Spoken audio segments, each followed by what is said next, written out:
Our keynote speaker for tonight, Dr. MayKao is the president and CEO of the Amherst H. Wilder Foundation, a nonprofit organization dedicated to improving the lives of those who live in the greater St. Paul, Minnesota area. MayKao has extensive experience in the public and nonprofit sector serving low-income and disadvantaged populations. She's committed to achieving an equitable society where everyone can prosper. She believes in harnessing and building social and civil capital to change the world. She has a BA degree in psychology from Brown University, a master's degree in social policy and distributive justice from the Humphrey School of Public Affairs. I work right next to them and they always get mad when I do that. I'm sorry. The Humphrey School of Public Affairs. And a doctorate in public administration from Hamline University. She currently co-chairs the Itasca Project Socioeconomic Disparities Work Group and a regional CEO-led group working to reduce employment disparities. And she's going to talk to us tonight, and I just want to take a couple seconds to tell you that I don't know her well. Susan and I talked to her maybe 2 months ago, something like that, we figured out, and it was like the best 45 minutes. It was so interesting and so invigorating and so energizing. And I and Susan talked all the way, at least back to our cars. I think maybe we took 2 different cars and we didn't like call each other and keep talking, but it really was a great conversation. I was so excited when we got done with the conversation to have her here with us tonight and have her be able to talk with you as she did with us. So I'm very happy to have her here and I thank her for coming, and I will give you over to you.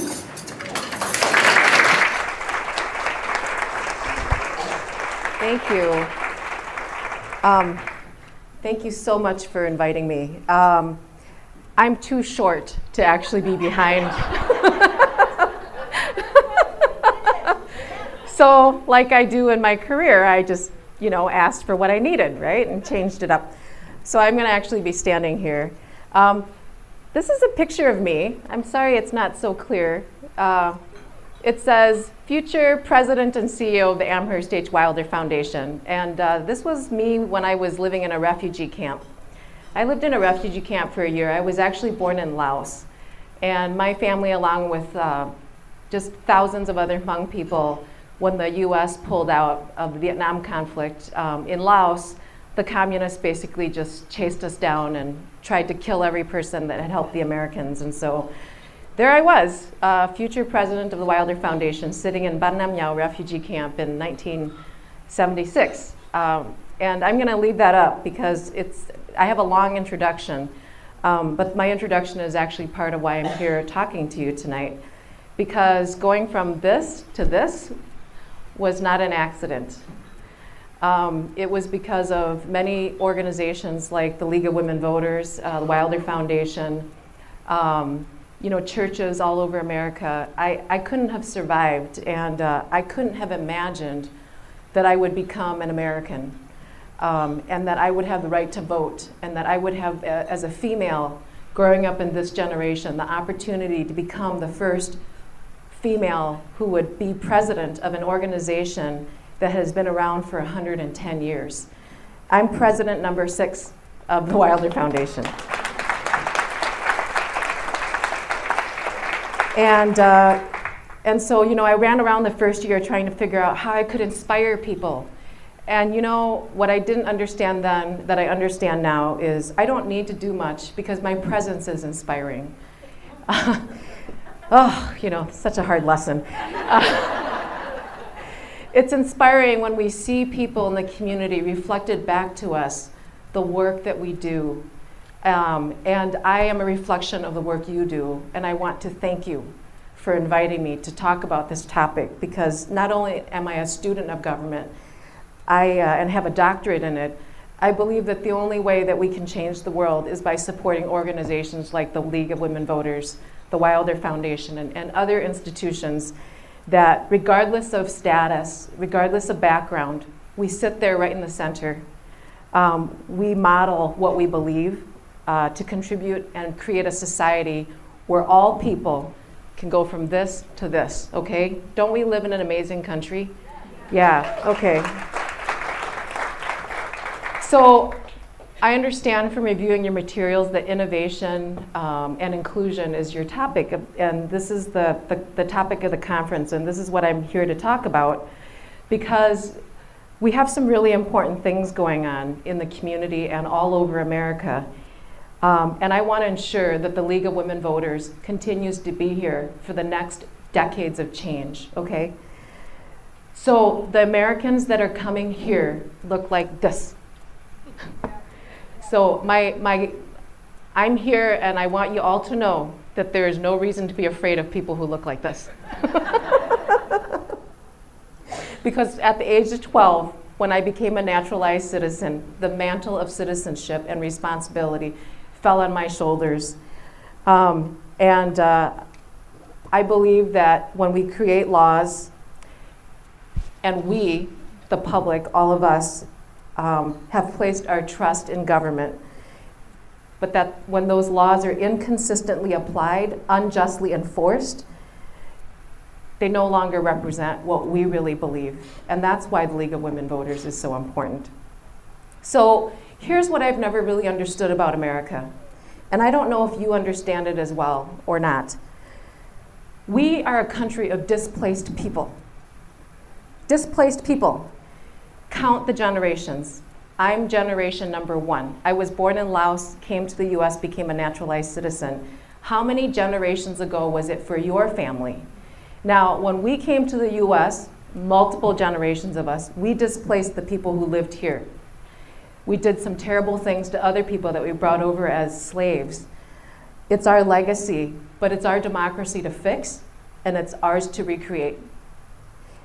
And even though we all look different today, what's made this country great is you embracing people that look like me.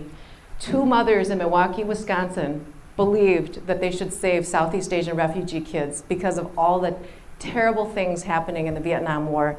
My family was family number 2. These were women who had 3 kids and 4 kids each. One woman actually had 3 foster kids and a kid of her own. The other had 3 little boys under the age of 5. And they decided that they were going to change things up. So for a country with so much disenfranchising and displacement, and like we were just talking at my table about the potato famine, maybe bringing a lot of Irish here and people who came as indentured services, I don't know why we are so bigoted sometimes and prejudiced against our own people. Because when I look at all of you, I see beauty in this world.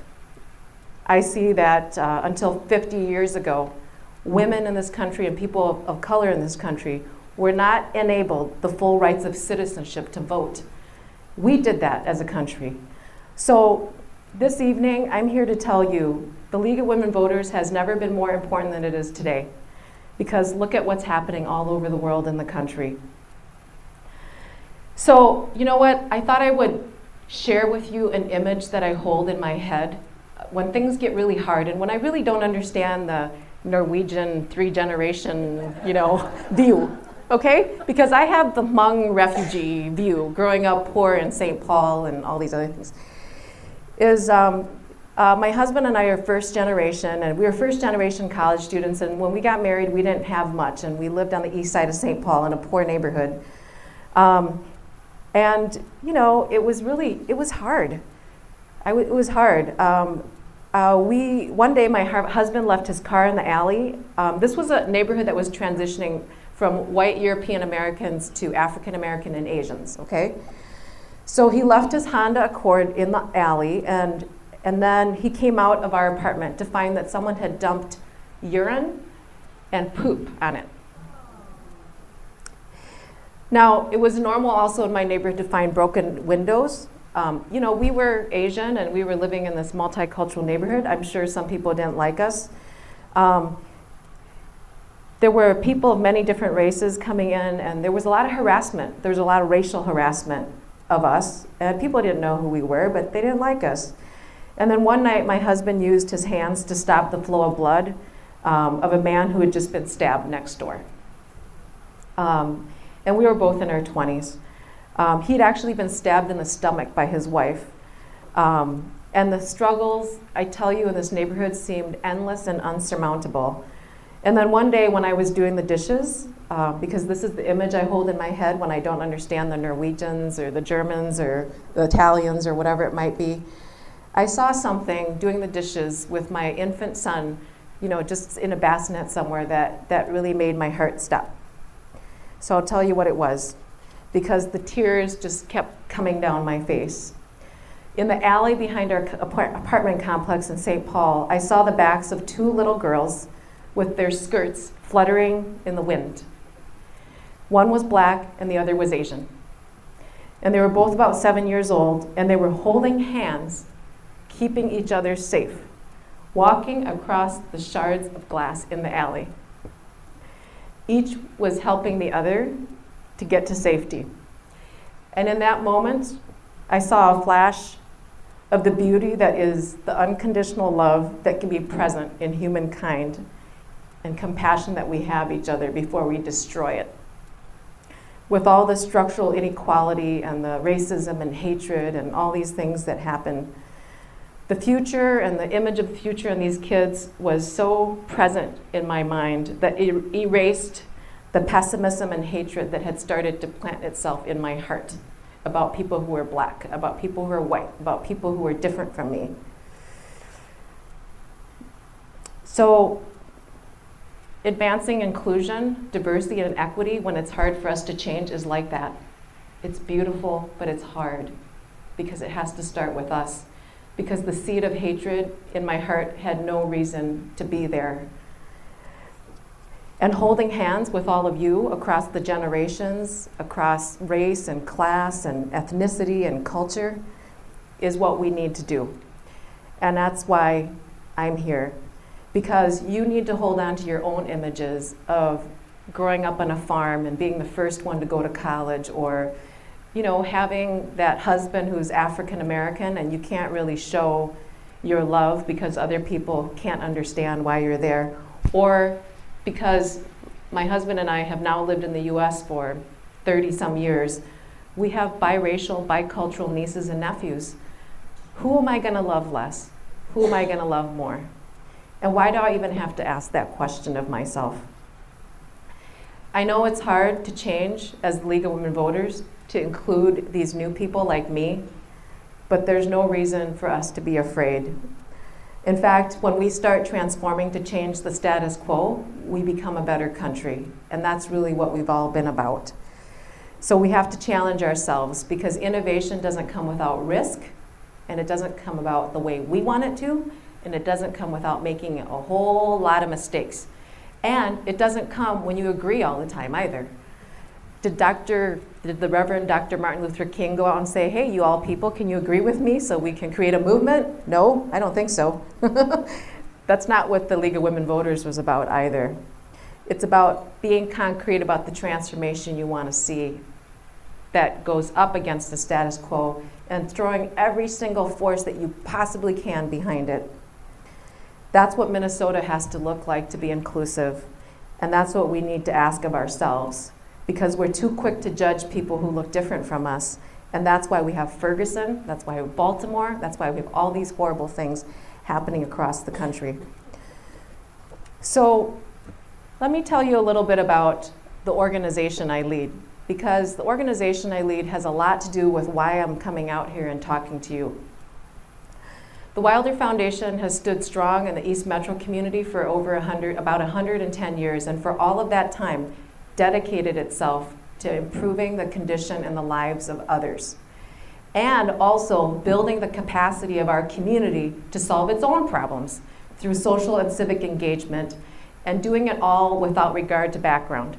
When the Wilders left their money to the people of St. Paul and the East Metropolitan Organization as an East Metro organization, they had no idea what they were unleashing in Minnesota.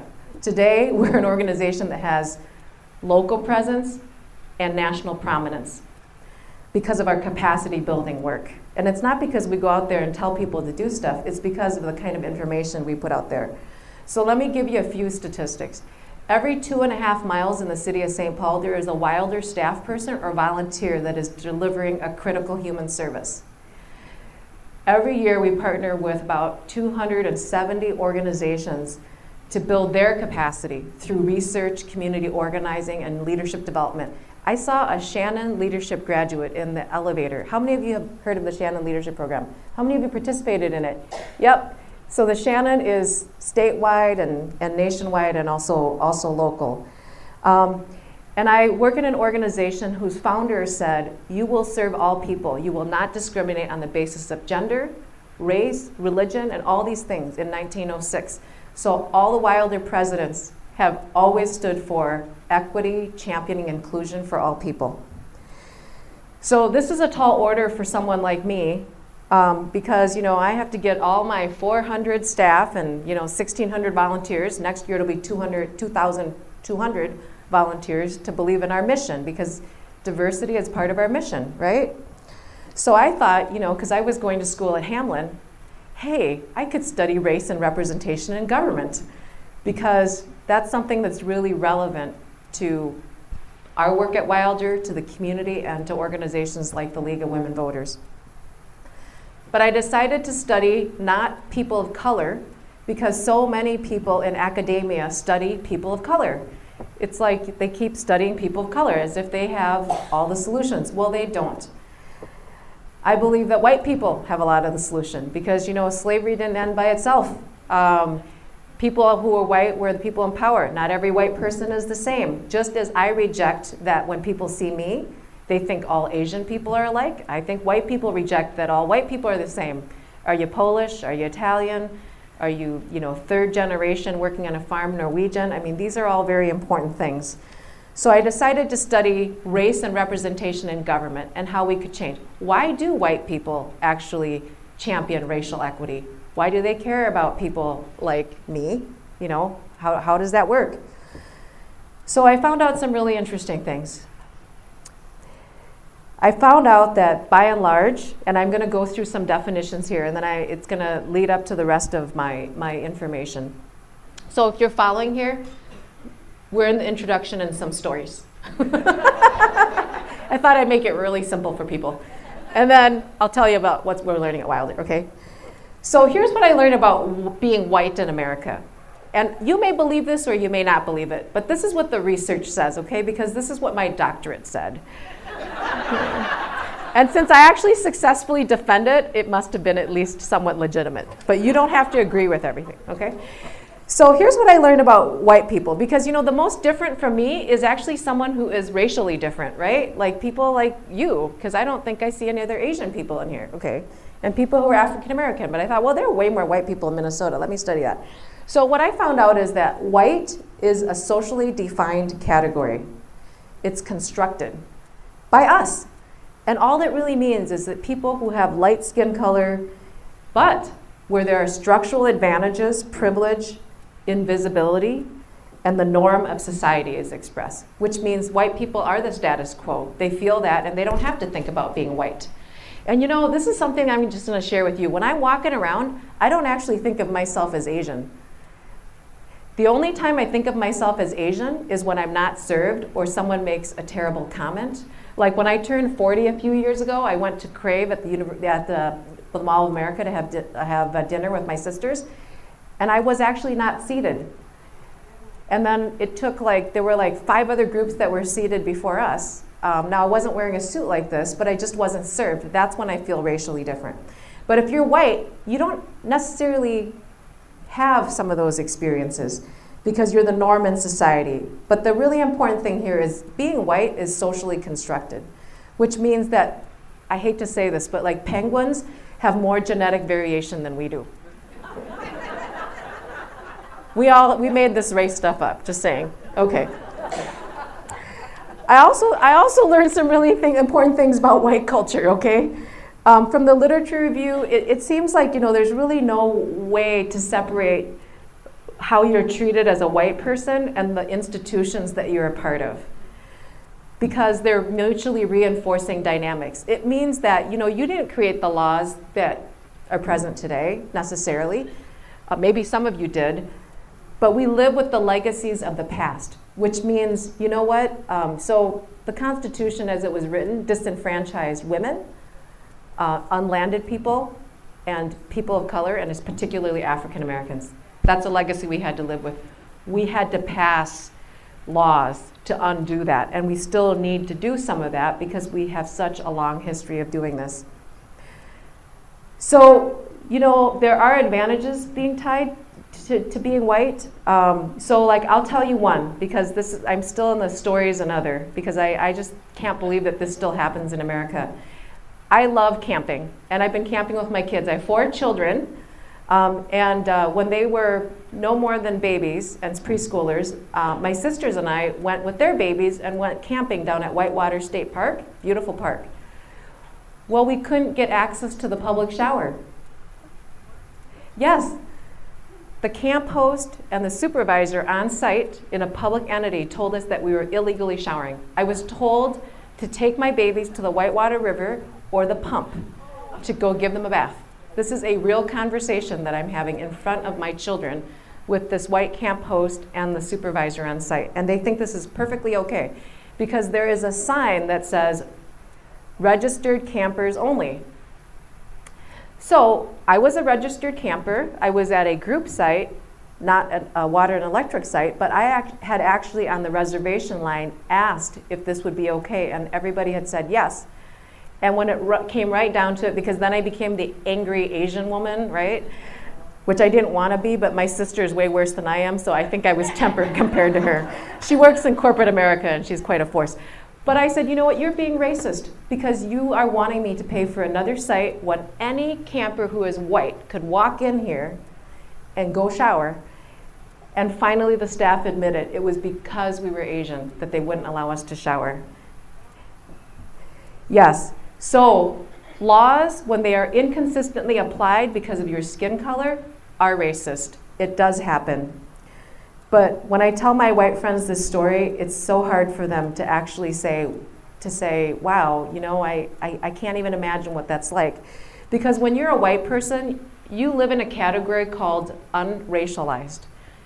You're just not marked. A characteristic of whiteness is that you don't have to think about it. You're invisible.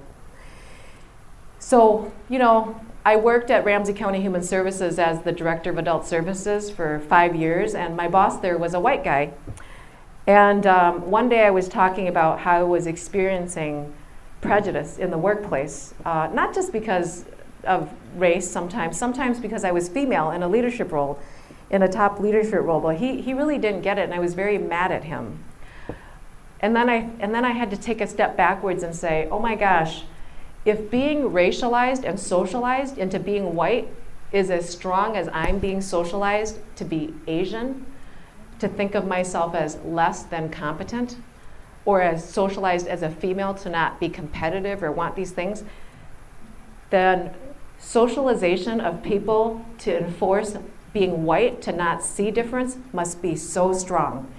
Because I see racism all the time, and I don't want to. I want to actually get rid of it. I don't want to have anybody not serve me or call me names or, I don't want that. So I'm here to say that, if we're going to transform the League of Women Voters to be more inclusive, we have to start with us, understanding how society has socialized us, and understanding how our own personal experiences have actually transformed or changed us to be the kind of people that we are. Because we have been socialized to be afraid of difference. We have been socialized to be afraid of people who don't look like us. And you know what? There's no reason to be afraid. I can tell you, I work with people from all different backgrounds. I love all of them. One time I introduced myself at a meeting as MayKao Champion of Humanity, because we're supposed to be going through our titles. And it was like a long list of titles, and I thought, how can I be different? And the president of the University of Minnesota said, you're the president of the Wilder Foundation. Same thing. Same thing. So if being white is being invisible, being the status quo, you're being socialized into believing all these things and you didn't do anything to get the privilege that you have today, how can you undo those things? How can you undo those things? Like someone asked me one time, how can you be like a mom, a CEO, and a student? And I said, I don't know any differently. I've always been like the Energizer Bunny. I just keep going until I'm done. But, you know, working in management over the years has taught me that because not everyone's like that, I need to be adaptive and I need to accommodate. So how do we do that with cultural and racial differences? Because that's what inclusion is really about. It requires courage and us making personal mistakes. And you know, sometimes it means that you need to understand what the argument is on the other side about how you're not doing your job, and it's really hard to take. So now I'm gonna talk about what are we learning at Wilder, because we've been doing this. Okay? So I know that you can't see all these statistics in the back, okay? Because they're really tiny. But I thought I would tell you this.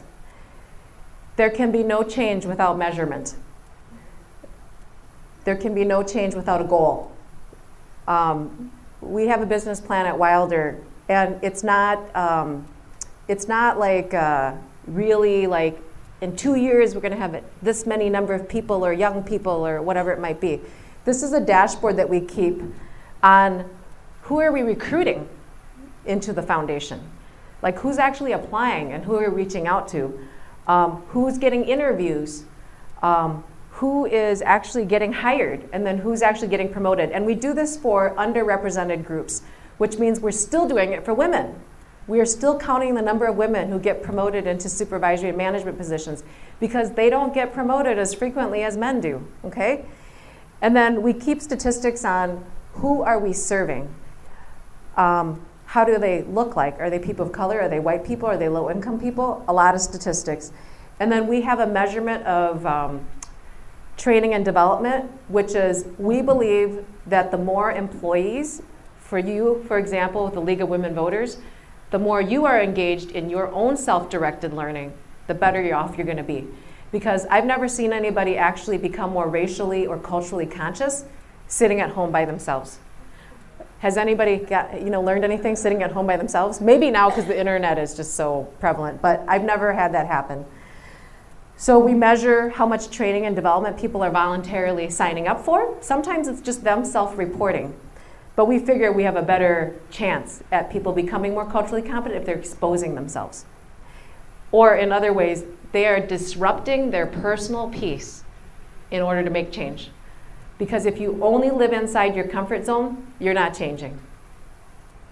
And then we have this tool called the Intercultural Development Inventory, which has actually been used a lot in cross-cultural studies programs, like kids that are going here, college students, to study in, say, Israel or Germany or somewhere else. A tool that you can use every single year to see how you're progressing, because it does measure how culturally competent you're getting. So I said to my staff, all 400 of them, I'm not going to force you to do this, but this is what our mission is, this is what we stand for, this is where we need to go, and I want you to voluntarily take this. And I'm going to set a benchmark of 75% of my staff voluntarily taking this thing. Lo and behold, we're at 75%. The next step was, now what I want is at least 50% of us, when we take it again, to actually have become more culturally competent.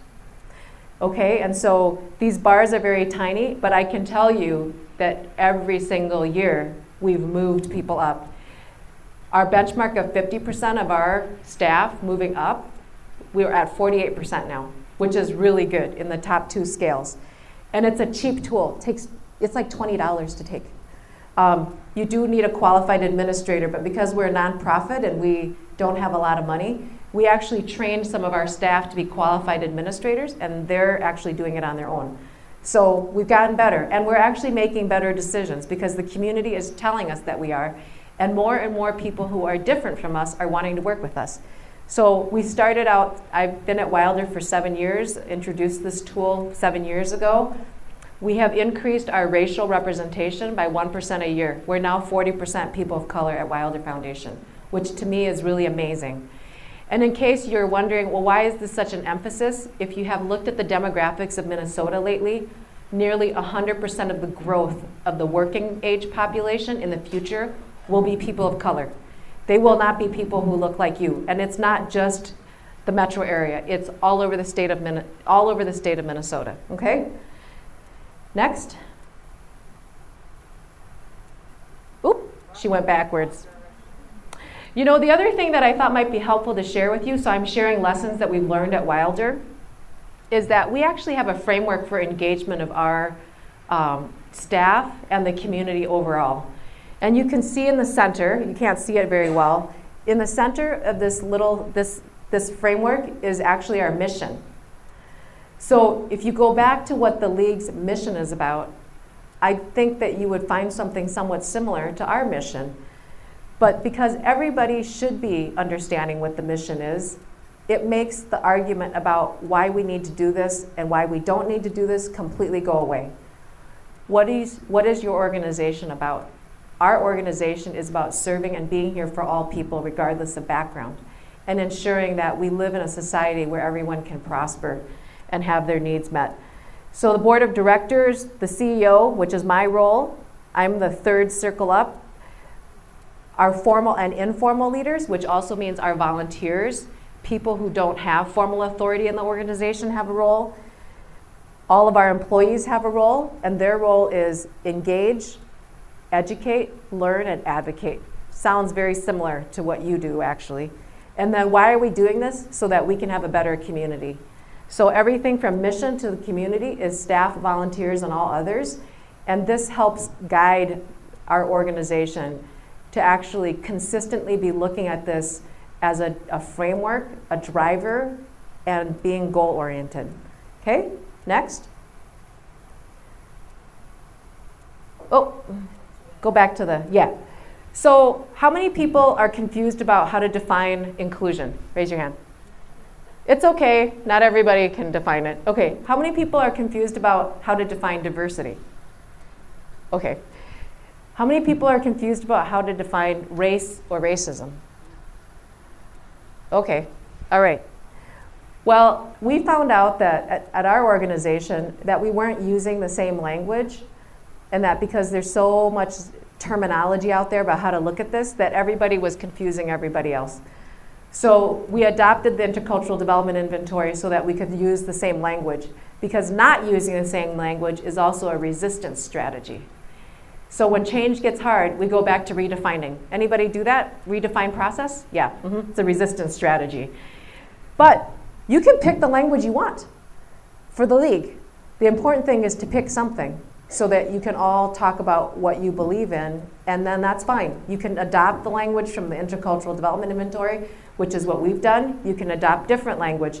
The point is, adopt some language so you're speaking the same language, because you can't make progress otherwise. Okay? The other thing, and the other important lesson we've learned, is that as an institution and an organization that has stood in the community for 110 years, we have to accept that we are part of the problem. The organization is part of the problem, and we leaders in the organization are part of the problem, because we must be perpetuating bias if we don't truly understand what we're doing. So, I was thinking about this because we were talking about sexism at our table, gender and sexism. The power differential in terms of thinking about, if you only have men in leadership, what are they really missing? They're missing a perspective. So like, as a female CEO, I can tell you, I've been on trips and gone to different places. The boys' network is so far away from me, I don't even know where it is, because there's secondary bias, because they haven't included me. So until those men decide that they are a part of the problem and they need to reach out to me, I don't know where they're at. And at Wilder, we've decided the same thing, that because we are a part of the problem, the great thing is that we can also be a part of the solution. Because those of us who sit in privileged positions in leadership, like all of you who have the time and energy and privilege to sit in this room, have the opportunity to accept that and to actually move on. Okay? So, and if you'd like to, at this point, I make people take out their cell phones and take a selfie. So you can do that if you want to. Right now. I'll just wait a minute if anybody wants to do it. No, seriously. Take a selfie, because when you get confused about the change you need to see. No, I'm serious. It's a part of the presentation.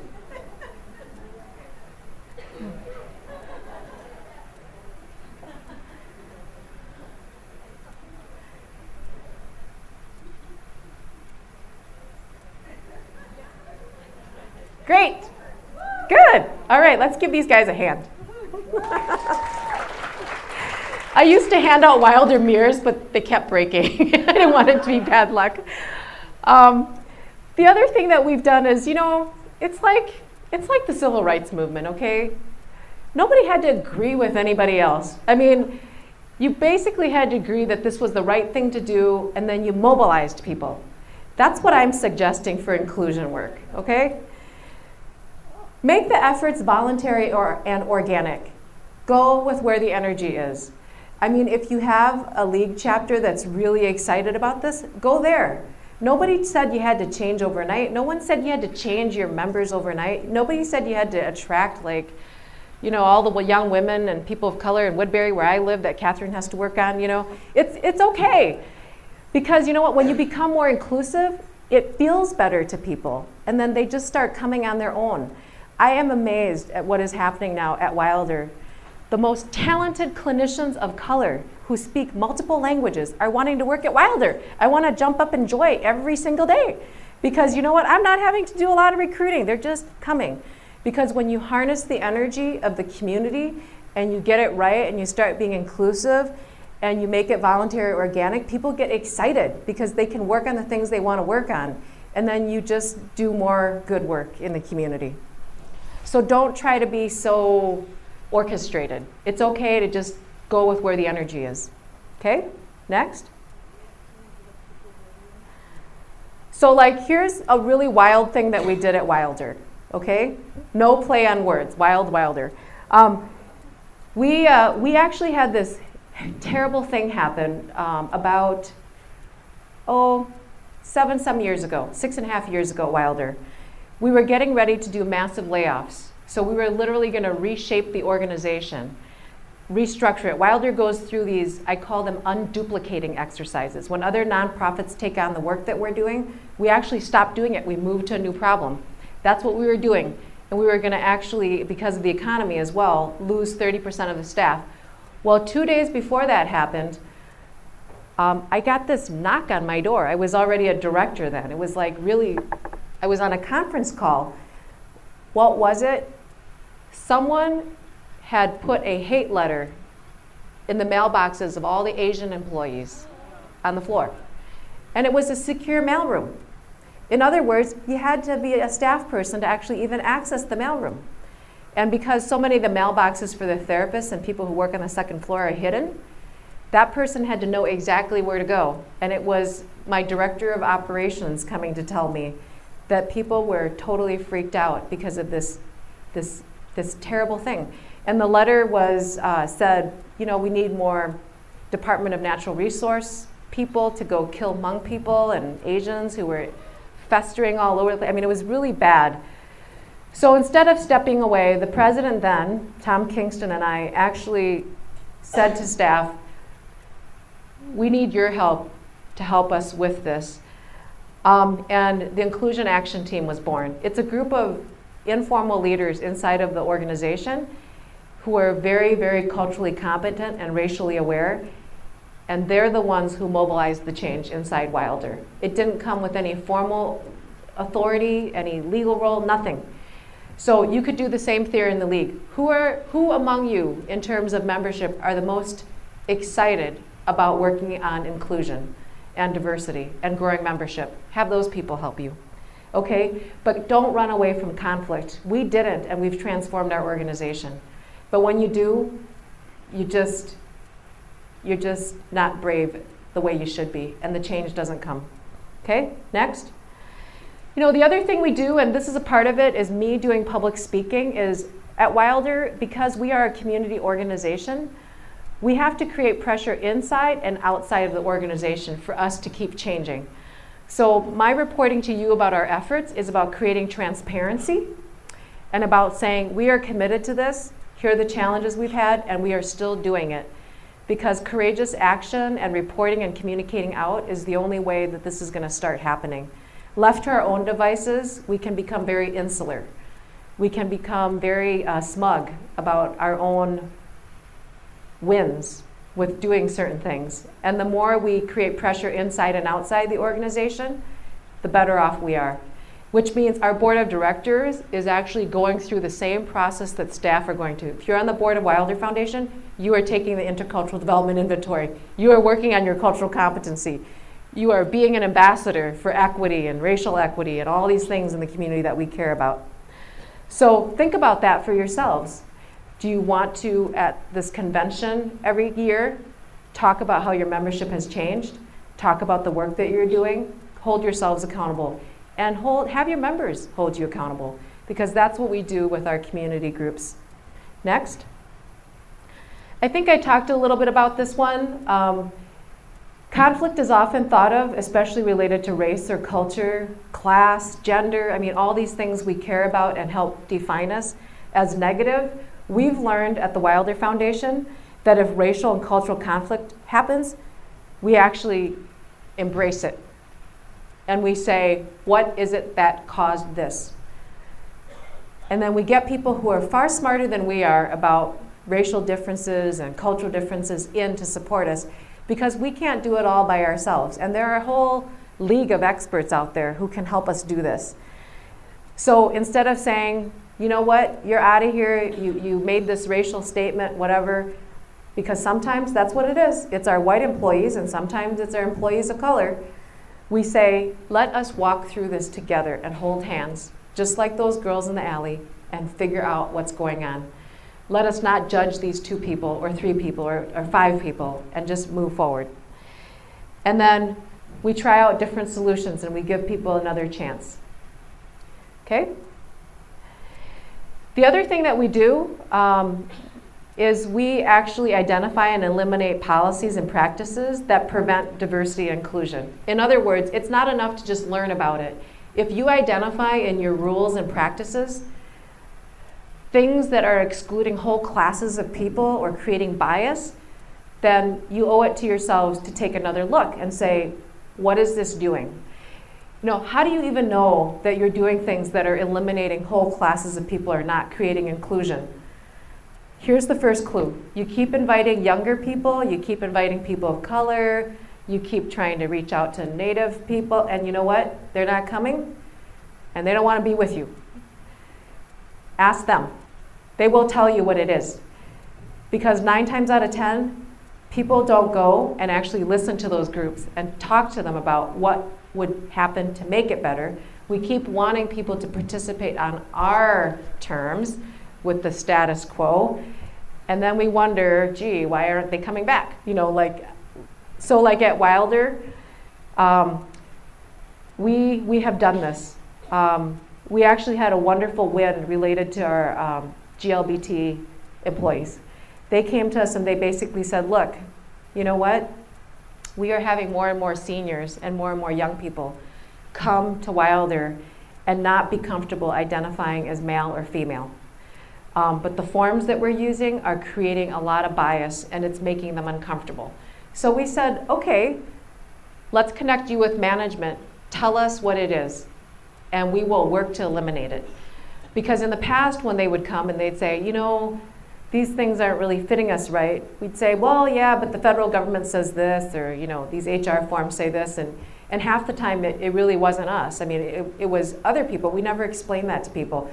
But we have touched every single form inside the Wilder Foundation to make it appropriate for sexual orientation, gender, all these things. And we're doing that also. Before Target banned the box, we did quite a few years ago, more than a decade ago, because our employees of color came to us and said, look, because of because of all the discrimination and police profiling, we literally cannot hire African American employees who have not been stopped by the police with a driving violation.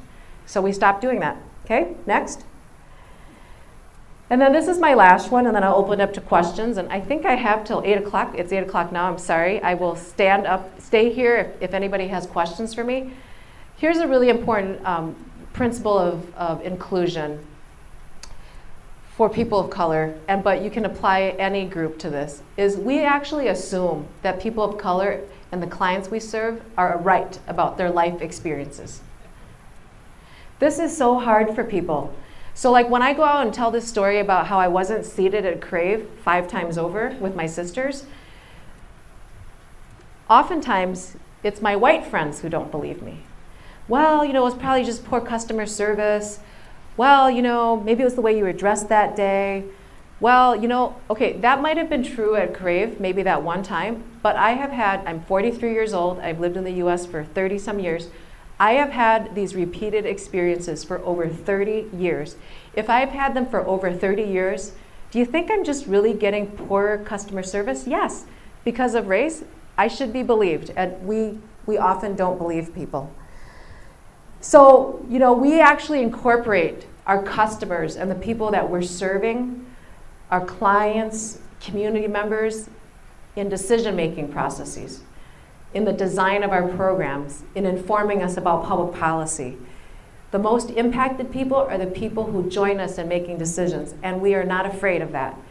Because you know what, oftentimes people think, well, if I have this person over here and they're really different from me, aren't they going to disrupt my protocols and my practice? And it's like, yeah, but that's what you want, because don't you want to be relevant?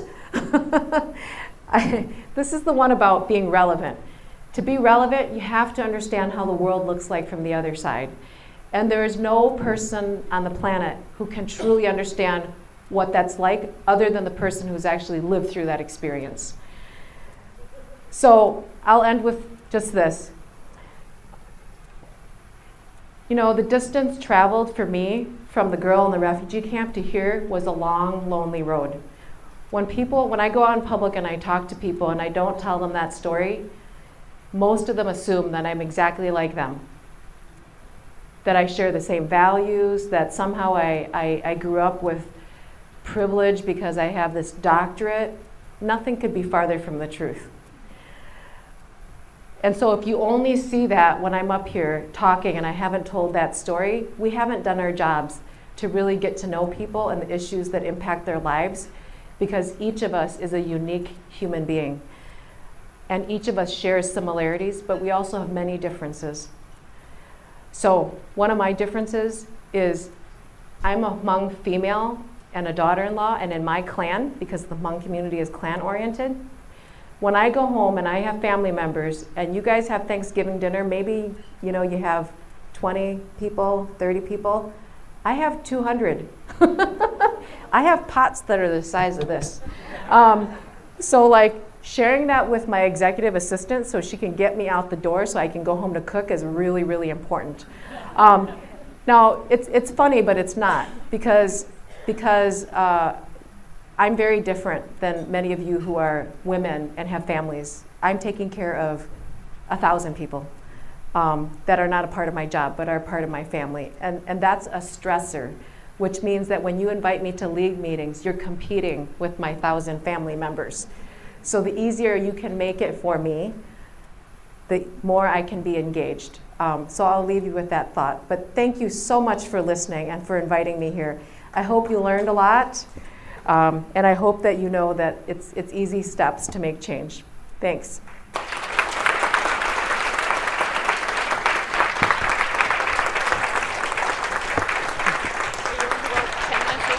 If they want to, that's fine. This is just a small gift. Oh, thank you. Thank you. Yep. Mm-hmm. So I know, I didn't look at my clock, but you said it was 8 o'clock. It's 8 o'clock. Shall we go 10 minutes for questions, and then we can go off to our meeting? I'm seeing a couple people shaking their heads, so I'm just going to go with yes. So there are still microphones, so that one has become really short. But we'll have a little bit of time for questions, and then we can go off. They want to hear from you. Okay.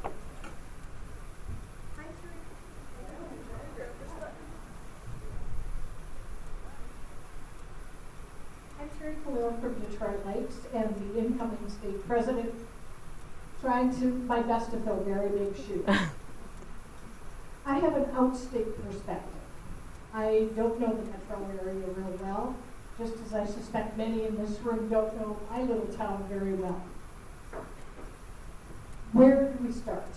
To be blunt, I think there's a good number of us, and I say us because I include myself in the room, that this is a lot of information coming very quickly, and we have a good percentage of our members, vast majority of them, not in this room. Where do we start? Well, we actually started with listening to each other's stories, and remembering who we were and where we came from. So listening well to each other's stories and actually exploring what similarities and differences you have to each other, even current league members, can actually build a lot of cultural competency and awareness. So like one of the questions I asked for my doctoral studies, because I was talking to white people, was, what does being white mean to you? That's a great question to start with. It's not inflammatory. You know, if you're a black person, you can start with what does being black mean to you in one of your weekly meetings. The other one that's, you know, so like that brings a whole bunch of images, right? When did you know that you were white? And do you realize that you're white now? Do you accept that identity or do you reject it? I mean, those are good questions. The other is, you know, what did your parents teach you about being white? And when did you realize, you know, that the world was changing? So, you know, I think these are questions that the active listening is really, really important. And then you're not also making assumptions that, so here's one of the mistakes that people who are white make is they actually assume that other white people are like them, and they're not. It's just like black people assume they're the same and they're not, you know? I mean, it's really different. And so, you know, like exploring those differences and enriching your lives and your conversations makes it less threatening. There was one question, and this is applicable across whatever group you're part of, is what was the neighborhood that you grew up in like, and how is it different now? So that you could bring up how things have changed. My personal favorite during a staff meeting that I asked was, if you had a chicken, how would you cook it? Now this seems like a very simple question, but you know, cooking is cultural. Now, like I found out from talking to my staff who grew up on farms that they were a lot more similar than my city friends. Because, you know, I grew up in an agricultural community. Like, my mom would catch the chicken and kill it, you know, and then we'd do something with it. But, like, the other people were like, we just go to Cub Foods and get the chicken, you know. So these are interesting conversations, but they do build a sense of unity. It levels the information, and then you actually start seeing the world in a different way. So, like, I sat next to Bev, and, you know, Bev has glasses on. Most of the time, she probably doesn't think that she has glasses on because she's become so comfortable with them. That's what culture and race is like. So you first need, the first task, know your glasses. What is the shape of them? How do they look like? Is it 20/40? Is it 70/80? Do you have astigmatism? How did that get created? So then you can start seeing, oh, hey, look at that. Someone else has glasses too. And then here's the really important thing. When you can see the world through someone else's glasses, that's when you're going to be more inviting and inclusive. But until then, you can keep adopting strategies and it's probably not going to work because you are still only seeing the world through your glasses. So start with your membership, start with yourself. Use the glass metaphor. I mean, it really does work. I mean, 10 years ago, if you'd met me and I stood up here, people would have said, well, who are you? Where do you come from? And you know what would have happened to me? I would have burst out crying. Because I have had such a hard life. Not compared to some, but compared to many, I would not wish it on any child. It took a long time for me to become a whole human being, and I'm not going back there, and I don't want to. But I had to, because I was so angry at the world. I was so angry I couldn't sit in a room with white people who I thought were like prejudiced. And you know, like if you're told like 20 times, you can't bathe your child here and it's because of how you look and you feel that that's the case, you know, it's really hard. It's like that seed that I talked about in my heart being planted on the east side of St. Paul. And I have to get rid of it every day because it's not coming from a place of less generosity. It's coming from a place of good intent, but I have to see that world. So I know the shape of my glasses. I know that someone else is wearing them and I can take mine off and look at someone else's and I will never be them. but I can be inclusive because I can see that it's a different view. Okay, does that help? All right. Uh-huh. My name is Michael Edmonds. I'm the president of the League of Women Voters of Brainerd. And I have a different type of question. Mm-hmm. First of all, I want to thank you for your presentation. I thought it was fantastic. I could feel me changing ideas that I've had for many, many years just as I listened to you. So thank you for that. My question is, we were talking earlier in the convention about partnering with different organizations. Mm-hmm. How can I get the Brainerd Lakes chapter to partner with the Wilder Foundation? Oh, well, funny you should ask. You know, we are actually, I think it's October, I'm going to forget the exact date. If you are interested, every 3 years, we do a point-in-time homelessness study, and we recruit volunteers from all over the state of Minnesota, actually, to help us go administer the survey and see how many homeless people there are. And the volunteers learn a lot, and then it gathers all this information that we put out to help the people of Minnesota to understand what's actually going on in our community. So that's the first concrete thing. But yeah, if you go to wilder.org and then shoot me an email, I'll make sure that you get sent to the right person, because we're recruiting 1,000 volunteers to get ready for the homelessness study. And there's a whole bunch of other ways to partner as well. Yeah. Mm-hmm.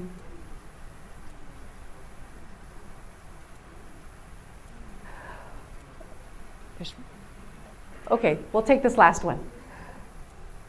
I think Jessica Roloff from Wilbur, Minnesota. I'm thinking of my grandmother right now, because she had a facial disfigurement that happened when she was 7. So I never knew her without the facial disfigurement. I did not know she had a facial disfigurement until somebody, I think I was maybe 4, somebody asked me what was wrong with my grandmother's face. And my question is that my grandmother didn't discuss that with almost anybody until she was about 80. And so, and that's connecting when you talked about how long it took you to be able to talk without bursting into tears. So I think the important thing is, how do we all become brave enough to share our own truth and our own stories? Because I think that's where we start. So can you give us any advice on taking that first step out of being honest about who we are? So there's an exercise we do at Wilder that might be helpful for you that I can actually send to Stacy or Susan. They're called I am from poems.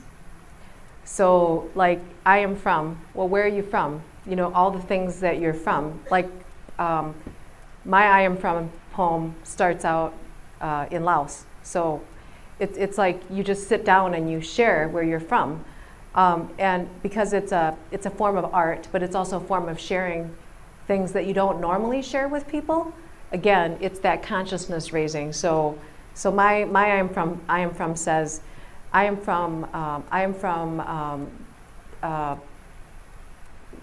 the warm sun and poppy fields in Laos, from the ghetto to Ivy League University. I mean, which is what I traveled, right? But the I am from poems are really helpful in terms of doing that, because we do need to have more courage to tell what it's really about. And you know, sometimes for human beings, because all of this, what shaped you into who you are, is living in your brain every time you interact with people. It's all subconscious. It's a way of making yourself more conscious. But there are simple exercises like that you can do. And so I'll send that one, because it's a very useful one to start out with. And people love hearing them. They love hearing the I am from poems. You know, it's an intimate exercise that can be shared in a public setting that, again, helps level the conversation. Because if everyone's sharing, then everybody has to become a little braver as a part of doing it, right? And everybody has their own stuff around their identities and then how it's impacting their leadership that makes the change. You know, The one thing that I would say is everyone here in this room is a leader.